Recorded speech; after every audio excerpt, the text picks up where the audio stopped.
নবীদের মধ্যে সবচাইতে জবরদস্ত পয়গম্বর ছিলেন মুসা আলাইহিস সালাম। বড় মেজাজওয়ালা নবী, রেগে যেতেন খুব বেশি। থাপ্পড় মেরে একবার ফেরাউনের বাবুর্চিকে মেরে ফেলেছিলেন। অনেক শক্তি আল্লাহ তাআলা তাকে গায়ে দিয়েছিল। তিনি একবার আল্লাহকে আবদার করে বসলেন, রব্বি আরিনি আনজুর ইলাইক।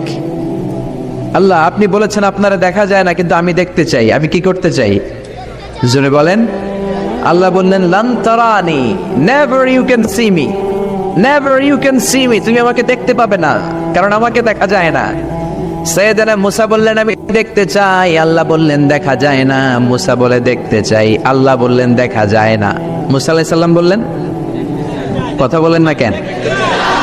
আল্লাহ বললেন, মুসা বললেন, আল্লাহ বললেন। মুসা বলে দেখতে চায়, আল্লাহ বলে দেখা যায় না। কিন্তু সাইয়েদনা মুসা আলাইহিস সালাম ছেড়ে দেবার পাত্র নয়, হেরে যাবার পাত্র নয়, পিছু হটার পাত্র নয়। মনে যেটা উঠেছে আদায় করার পাত্র হলো মুসা, ঠিক কি না? উনি বললেন, রব্বি আরিনি আনজুর ইলাইক। আল্লাহ, আপনি আমারে দেখা দেন, আমি দেখতে চাই। আল্লাহ বললেন, লান তারানি, never you can see me. ওরে মুসা, এই বায়না ধরো না, আমারে তো দেখা যায় না। এই পৃথিবীর চামড়ার চক্ষু দিয়ে আমাকে দেখা যাবে না। মুসা বললেন, আমি দেখেই ছাড়ব। আল্লাহও বুঝাতে পারেন না, মুসাও ছাড়েন না। অবশেষে নবীর আবদার রব্বুল আলামিন শুনতে রাজি হলেন। আল্লাহ বললেন, মুসা, আগামীকাল অমুক সময়ে গোসল করে ওযু করে তুর পাহাড়ে চলে আসবা। তুমি যখন দেখতেই চাও, আগামীকাল তুর পাহাড়ে চলে এসো। সাইয়েদনা মুসা আলাইহিস সালাম তুর পাহাড়ে চলে এসেছেন, কারণ ওনার ফিলিংস আমাদের ফিলিংস একরকম নয়। আমরা কি আল্লাহর কথা শুনি? জোরে বলেন। কিন্তু ওয়া কাল্লামাল্লাহু মুসা তাকলিমা, উনি আল্লাহর কথা শুনতেন। তো ওনার চিন্তা হচ্ছে, যার কথাটা এত সুন্দর, না জানে উনি দেখতে কত। সুবহানাল্লাহ পড়বেন না? আল্লাহ বললেন, মুসা, আগামীকাল আসো, তুর পাহাড়ে আসো। সাইয়েদনা মুসা আলাইহিস সালাম তুর পাহাড়ের উপর চলে গেলেন। আল্লাহ বললেন, মুসা, এটা যেন তেন কোনো খেলা না। আবার তোমারে জিজ্ঞেস করতে চাই, আসলেই তুমি দেখতে চাও কিনা? মুসা আলাইহিস সালামের এক কথা এক দাবি, দেখতে চাই। এক কথা এক দাবি, সেটা কি? আমি দেখতে চাই খোদা, আমি দেখতে চাই আপনাকে।